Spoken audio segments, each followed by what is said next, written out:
There's the sound of a high-speed train going by.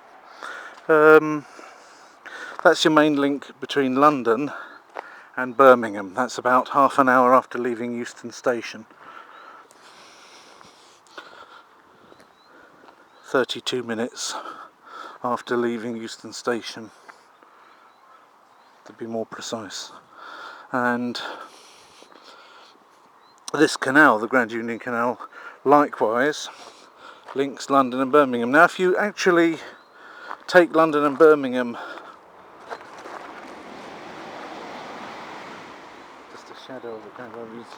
I don't know if you can even, because I don't have stereo on here, you won't even know by the sound of it how fast these things are going up and down that thing, but some of them are going at 120, 130 miles an hour. So, which is about 200 kilometers an hour. So, if you take London and Birmingham on a map and you draw a line between the two, well, that line will go more north than Hemel Hempstead. In fact, both these things, both the railway and the canal, following each other's track most of the way up there, not straying from each other too far. And the reason is, of course, no coincidence.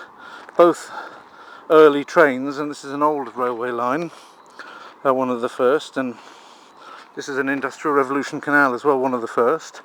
They didn't, in neither case did they, and canals today don't like it.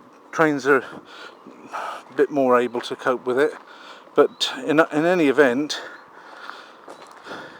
you'd need to start making tunnels if you had hills, and they didn't want to go tunnelling through the Chilterns.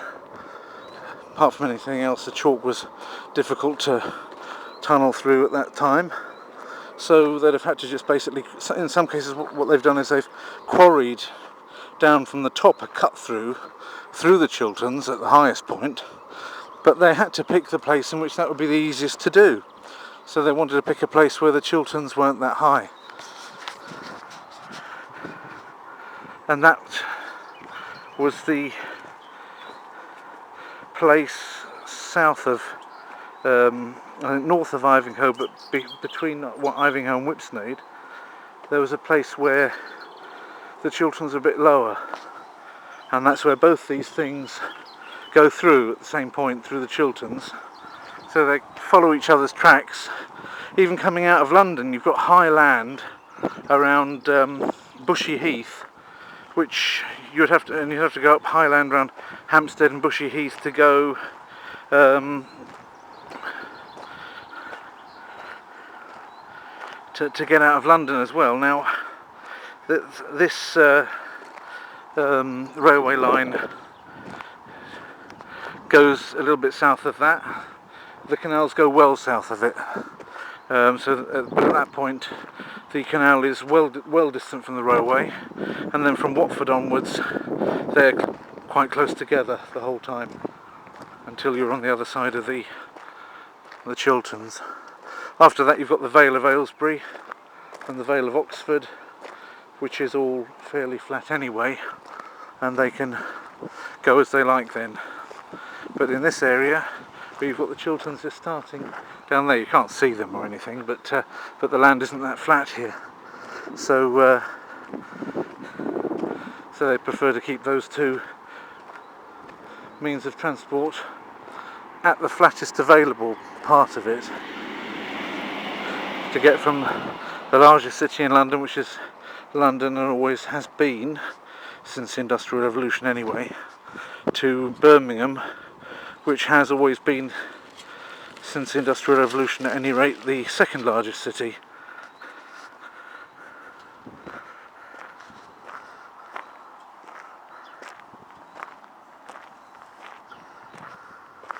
The Bullbourne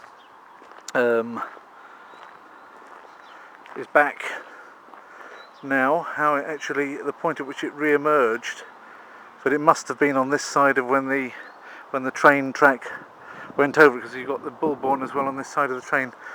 When it actually came off the canal again, I'm not sure, but I think that's they put the Bullbourne into the canal at the point at which they're going to put it under the railway bridge, so that they've only got one bridge to do instead of two, which is reasonable. And then as soon as you get on the other side of the railway bridge, you've got the Bourbon as a separate waterway again, but it's obviously now mixed with canal water.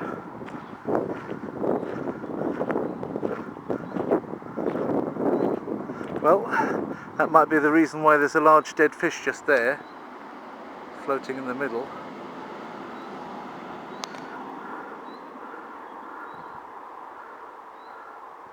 Not entirely sure what it is, but it's quite big, and it's from the colour I'd say it was a fish.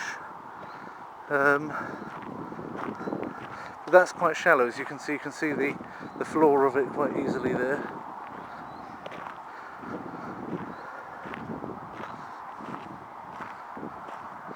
I can't tell where the bank is treadable and not treadable because it's all nicely overgrown with these umbellifers here, making a nice white carpet going off into the distance, and they're obscuring my view of, or getting a nice closer view of this. Mugglewump is the name of this. They all have nice names. No alcohol of items of value or items of value are left on this boat, to let people know that they're wise to the fact that they know that they could be stolen from otherwise, and let people know at the beginning that if they're after it, they're wasting their time. That doesn't, of course, preclude the person just simply vandalising the boat, because they're not annoyed at them not leaving them a nice peace offering in the form of alcohol. But how could you do that? How could you do that and not get disturbed by people? Well, somebody's left a park bench down there, but I don't suggest. Oh, here you can actually see where you're going, so maybe I shall take a slight detour down there. Because it hasn't rained for a while, it's more, when you get the chance to look at the Bourbon a bit more closely, probably the glare of the sun is reflecting, you're not seeing it. This small waterfall arrangement here water doesn't look too bad. It'll get greener later as it fills up with algae. You can see gnats dancing in large numbers there. Important part of the food chain if you've got fish. Large numbers of gnats. So maybe you could actually sit out on that bench. I don't propose to do so. Flints, by the way, very common in Hertfordshire. Flint is a major stone to be found in this region. Another thing is a kind of limestone containing individual flints, which is called Hertfordshire pudding stone. It looks like an English pudding, and that's why they call it Hertfordshire pudding stone, which is a rock typically found in this region. Geology, of course, is very rich. You get there's almost countless ways in which minerals can combine, and so you can find in local areas all around the world bits of geology which are very typical, that mark out that region. And you can study geology for a long time before you cover everything that you could learn or know about it.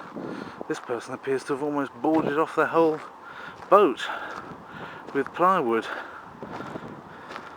which can't be much fun driving without any windows on, but that's probably again a measure to protect it during the off season. Probably that person's now doing work on their boat to make it nice again.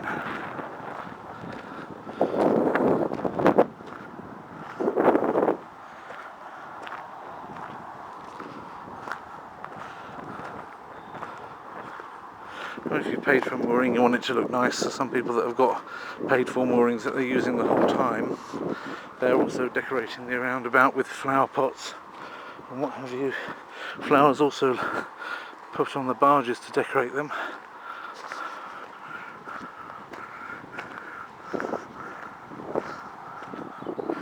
The railway again over there.